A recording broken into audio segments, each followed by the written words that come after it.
So we've got Keith in Ohio who supposedly has evidence for the supernatural. Yeah, can you hear me okay? We can. Yeah, we can. Thanks for calling. Oh, you have no idea how honored I am. Yeah, I'm a truck driver from Omaha, Nebraska. Okay, and I'm in Ohio. And I want to actually drive down to you guys to watch your show and sit in. I'd love that, and go out to eat with you guys.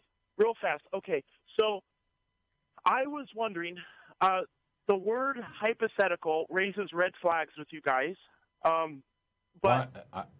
have no problem. I have no problem with hypotheses. Okay, cool. Now, real fast. Now, if you guys this is having to do with paranormal. Okay, so if you were in a supposed open field during the daytime with 5 other people with you, maybe all of you are atheists, and this supposedly is a haunted place. There isn't any twigs or anything. You all had shirts on, and you were standing 5 feet apart from each other. Now, all of a sudden, randomly, if you guys got scratch marks underneath your shirts on your back on the same handprint, I was actually kicked out of the Atheist Experience, whatever, on Facebook. Nothing with you guys. They thought I was a troll.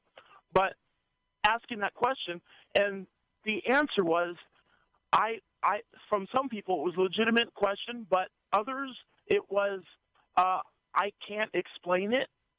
I don't know. But if that happened to you guys on a personal way, what would you suppose, or your idea? And also on the side note, I would recommend, if you guys, of course, don't believe in the supernatural, spending the night at a place that is supposed to be haunted or I've already something for done yourself. that. But okay, that's cool. I like that. Now, what would happen in the scenario of the hypothetical situation I described? I tell you what, I answered all this over and over yesterday, so I'm going to let Tracie just knock it out of the park real quick. I'm not sure what you mean by. I'm not sure what you're asking me. I'm trying to figure out. Yeah, no, I understand the scenario you're describing, but what is it that you're asking from me? Would you think that would be a supernatural thing that would happen? I wouldn't think anything of it. I wouldn't think anything of it. I wouldn't know what to think about it. Why would I think anything when I don't know what caused it? Well, if it was a supposed place, if this happened, and people don't have any idea what happened, but if it happened to you personally, you would basically say, oh, I don't know, I just got scratched underneath my shirt, and no one touched it, and everyone had the same marks on their back. We don't understand. Right, that's what you just described, and that would be my assessment of what happened. And last question, what would it take, or I know this Hebrew stuff, whatever in the sky, whatever, blah, blah, blah. I don't agree with, that wouldn't even convince me there is a God, personally, or whatever. But what would it take for you guys to believe in the supernatural, or have you ever had any experiences of your own where there was a possibility? No? Or what would it take for you guys to... I think what you're asking me is, what would it take for me to be convinced that there's a supernatural dimension to reality? Is that the question? Yes, and have you had anything happen that you could have possibly thought might have been, like, after somebody died, you woke up at a certain time, or had a scent, or keys were moved, or something? In the past, when I was a kid, for example, I had all kinds of superstitious ideas about the world. So there was a time in my life when I did subscribe to a lot of superstition. I don't anymore. And I think since becoming a skeptic, I have not had an experience that has made me question whether or not it had a supernatural explanation, because I don't know what a supernatural explanation even looks like. And that's the problem. This is the problem. Like what you described in the field, right? You're saying, would that be convincing, a convincing scenario for the supernatural? And I guess my question is, why would I assume the supernatural manifests that way? Like, what is it about the event that you think you'd have to know something about the supernatural and how it functions and how it manifests before you could look at the result and say, that's the supernatural? It's almost like saying, did something get burned? right? We know a lot of times what something looks like if it's been burned. Like when I bought my house, one of my cabinets has a burn mark on the, so clearly someone had a fire in the kitchen because I've got a cabinet that's burned. And we recognize that. Now, what if I'd never seen anything burned ever? Why would I have an idea about what caused it if I've never seen anything burned? The reason that I have an idea about what might have happened to the cabinet is because I understand how a burn looks. And so my assumption, and I could be wrong, but my assumption in looking at it is this looks very much like what a burn looks like, what fire does to a cabinet. But if I've never seen fire do anything, or if I've never been able to examine fire and the results of fire, how would I know what the manifestation of the result of a fire would appear to be? So what you're saying is because you don't even know, let's say like fire, you wouldn't even know what fire was, right. Therefore you wouldn't even know what to call it. Right, why would I start saying, hey, fire did this? And it's like, well, what is fire? You don't know what fire is. You've never seen it. You've never examined it. You're using this word that doesn't even mean anything. And I mean, it literally has no meaning until there's something there to examine. Now, you can examine the evidence of something done underneath 5 of your shirts simultaneously. Yeah, you can see a scratch. Right, yeah, you can see that people are scratched. That?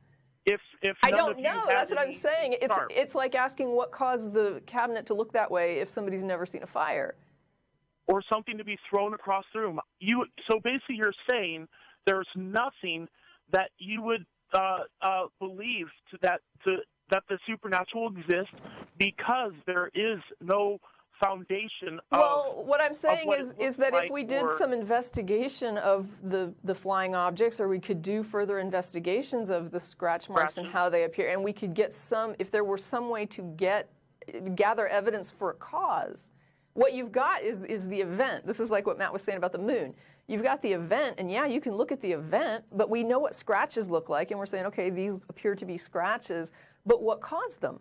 I mean, even in your story, if you're saying it's a supernatural attribution, what does that mean? How did the scratches, Matt? Like, how did we get scratches on us? You're saying, well, it could be supernatural. Well, supernatural how? How did the supernatural scratch us? It really doesn't. Maybe don't even call it the supernatural, but something invisible or something visible just happened to cross. Okay. Keith, stop. Yep, Matt, go ahead. Isn't everything either visible or not visible?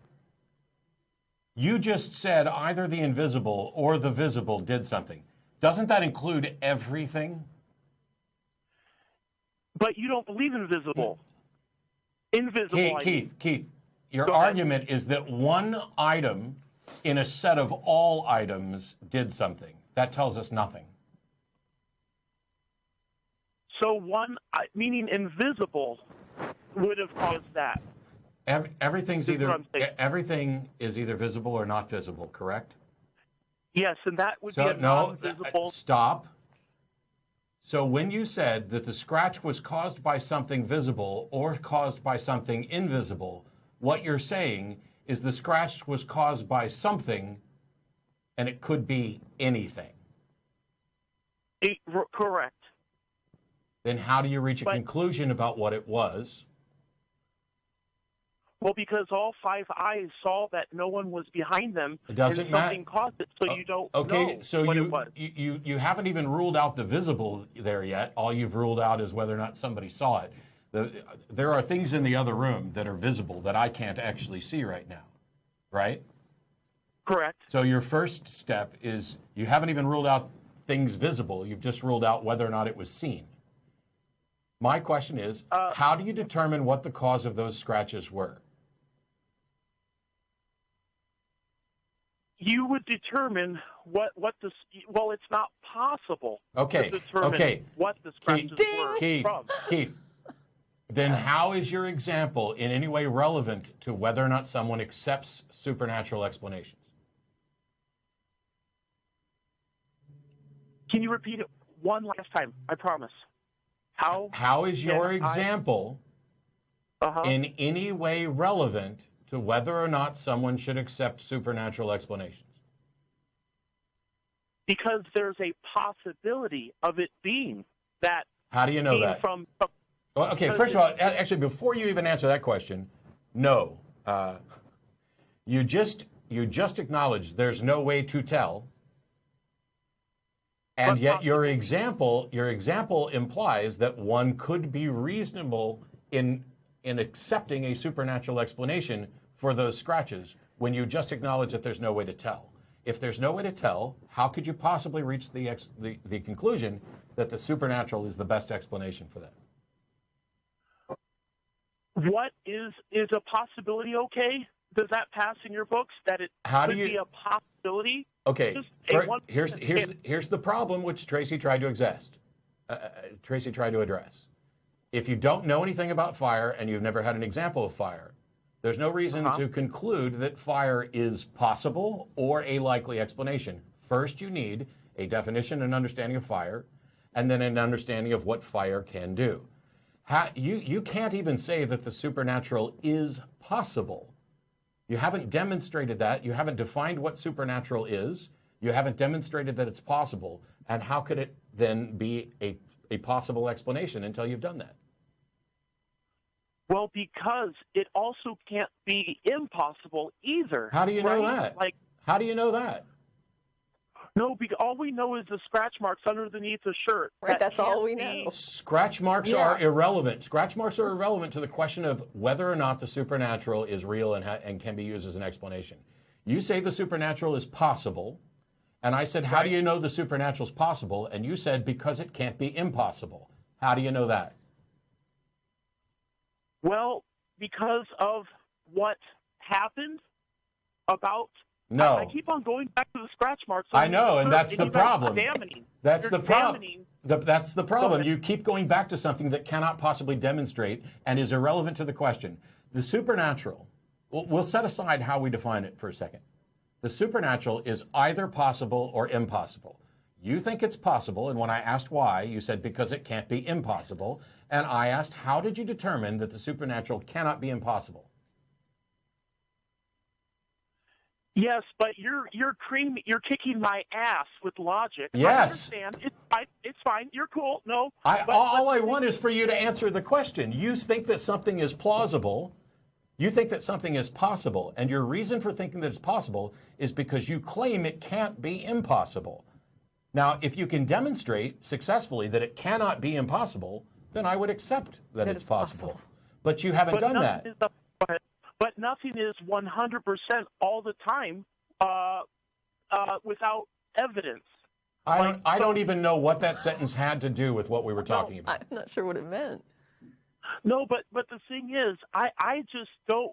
The bottom line is, what would it take for you guys to... No, Keith. Type of evidence? Keith, the bottom line is this. The answer to your question is, what would it take to convince us that the supernatural is real? It would start with a logically sound argument supported by evidence that, in fact, the supernatural is real, has been defined. It simply is not going to convince us to say, well, it can't be impossible, and then when I ask, how do you know it can't be impossible, you flounder around and say things that don't even make sense. How do you know that the supernatural is possible? What way can you measure it? Because it's hard to measure. I would say, as far as I can tell, we don't have any way to measure. Not that it's hard to measure. What would we even be measuring? It's difficult to measure the volume of the lake, behind my house if all you've got's a tablespoon. But I mean, I don't even see a lake here. Something invisible causing something that we don't know what's causing it. Like we don't know what's causing it on the wall. And if you don't know what's causing it, you can't. Then you don't know if it's a supernatural cause. And when you say that it could be, the question is, how do you even know it could be? Yeah, I hear you. I just wouldn't. If I was in the shoes of being out in the field there, I would be skeptical too. But you would go home saying, all right, I want evidence. I would go home saying, I think it's... Please come in from the field. I have a question, Keith, come in from the field and address the issue. Yeah, you're in the field, and this happens to you. I'm just curious. What is your explanation for what just happened? Well, I am more of a... trust me, I'm not the typical... But something invisible would have caused that I can't explain, of course, like you guys are looking for the explanation. I would we tend to believe it would be something supernatural, but you guys like what? Say, well, I still like need what? proof. Like what? Like an invisible entity. Like what kind of entity? So now now it's invisible and it's an entity. What are you calling an entity? Something that did something that you can't see physically with your eyes. Well, that's bacteria. Okay, that's large. Somebody that passed on. But the thing is, you can't prove that. I'm asking why you would even assume it. Like, why would you even start making? Why would you look at the path you're heading down and the pieces that you're putting in place based on a situation where you have no explanation at all and no investigation to determine what has happened, and you're already building this model of a thing that's got like parts and pieces, and from what? There are Keith, hang on. There are 5 people standing out in your field. Person 1 after this happens says. A haunted field. Okay. Does it matter? I mean, what is haunted? No, it does matter. No, it does matter, Keith. You don't just get to call it a haunted field. You have to demonstrate it's haunted. But, okay. Let's assume that we've called it a haunted field. Can I finish my thought? Yeah, sorry. There are 5 people standing in the field, and they end up with these scratches on their back. Person 1 says, I don't have an explanation for why there are scratches on my back. Yep. Person 2 says, I believe that it was, maybe some bacteria or fungus or something like that, even though I don't have evidence for it yet. Person 3 says, I'm convinced that it was some sort of supernatural agent. Person 4 is convinced that it was an alien death ray and that didn't kill him.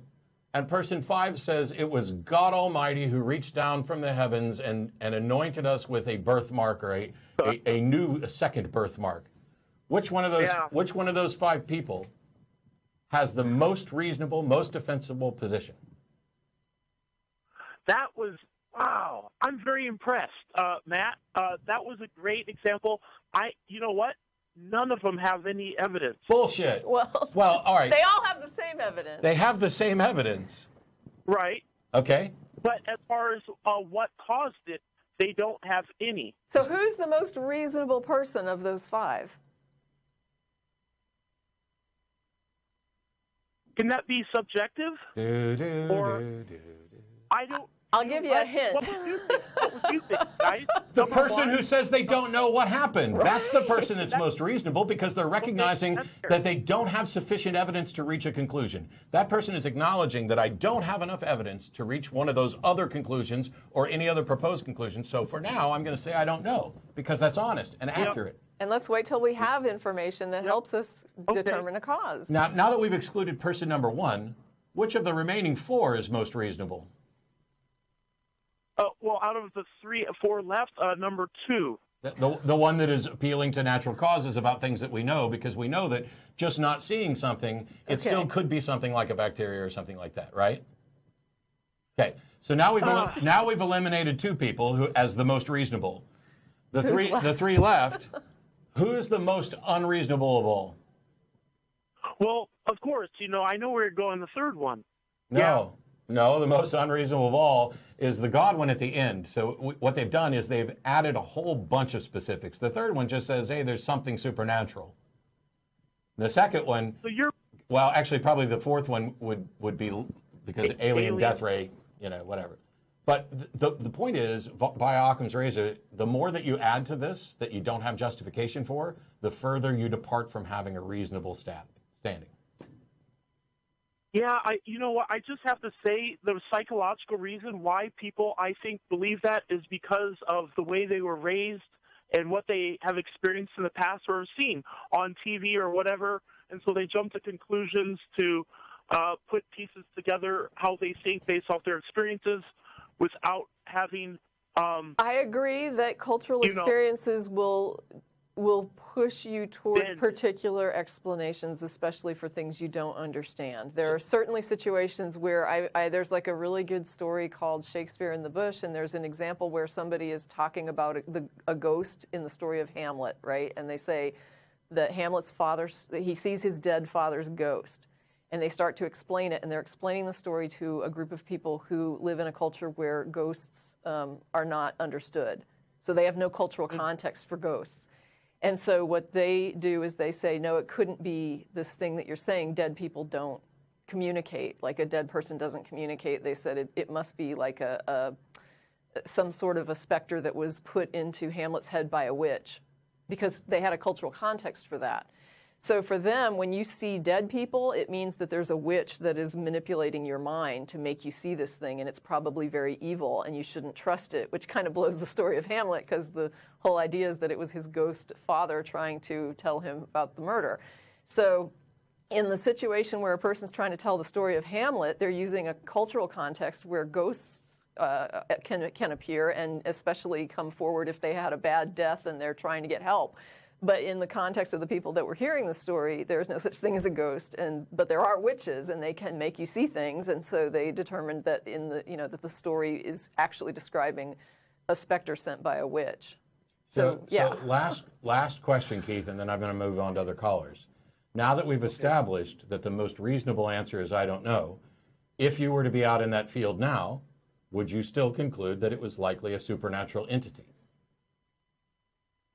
I would have to say, thinking through, if you were by me and explained it the way you did. What difference does it make if I'm in the field? You keep going to things that have no bearing on the question. Oh, no, I'm not disagreeing with you. Actually, I would base, because of you explaining to me those 5 situations, if whatever, I would actually be able to say I don't know. Cool. Would be the right thing to say out of my mouth. You are getting a round of applause right now from everybody on the other side of the glass. You are. How come? How come? Because they are happy that you understand the point. I mean, and I don't say that's not a facetious thing. Well, anybody, I guess could be wrong. But So I lied about that being the last question because you got that answer. Let me ask you this: is something possible just because it hasn't been shown to be impossible? Is something possible just because it hasn't shown to be not possible? Yes. Yeah. So anything is possible. No, not anything. I have to be careful not to words with you because you're the best at. So this is. Let's try this again real quickly. Okay. We have a claim. Is it possible that this claim is true merely and only because it hasn't been demonstrated that it's not true? It is possible. No. Because it hasn't been demonstrated. Okay, has it been demonstrated that I can flap my wings and fly like a bird? No, it hasn't. Has it been demonstrated that this is impossible? Oh, yeah, with what you're saying, yes. No. It has been demonstrated. Keith, when has it been when was it demonstrated that it is impossible for me to flap my wings and fly? When is it? You have never flapped your wings and fly. How do you know that? How do you know that? And just because I haven't done it, does that mean it's impossible? Well, here's a better way to wait. Can I try this, Keith? I'd like to try this. Okay. Is something cold just because it hasn't been demonstrated to be hot?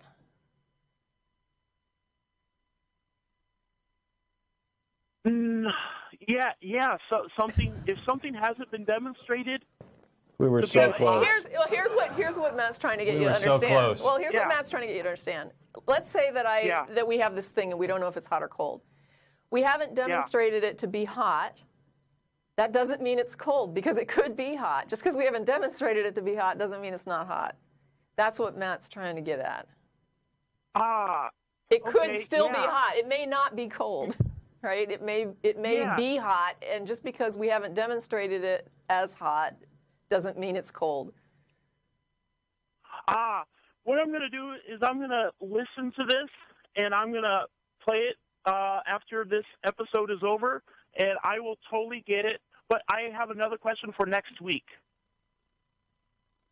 Are you guys there? Yeah, we're here. I'm trying to find out if I'm on the show next week or not. Or if it's Russell.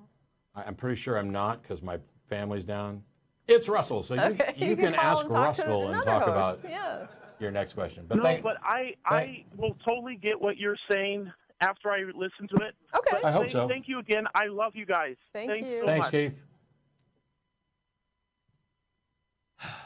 I know it's dead air afterwards, but it's like we were right there. You know what, though? It's a difficult thing to kind of... Keith was an honest caller. Yeah. And that's the thing. Which is why he got a round of applause. He's an honest caller.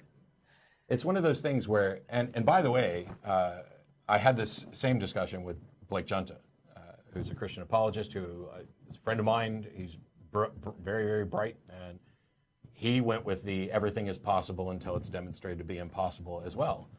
Simply not true. No. Possibility is a claim which has a burden of proof, and impossibility is a claim which has a burden of proof. And until one of them is established, the position is, I can't say it's impossible, and I can't say it's possible. Every claim has a burden of proof like that. And if your position is, hey, it's possible because it hasn't been shown to be impossible, that's like saying, hey, the number of blades of grass on the earth is in fact either even or odd. Well, and hot and cold wasn't the best example because those are like extremes and there's a big middle ground. Yeah. The possible and impossible. Even or odd is probably the better. So all the blades of grass on Earth, the number is either even or odd. The total number is either even or odd. Is it even just because we haven't shown that it's odd? Right. It's not.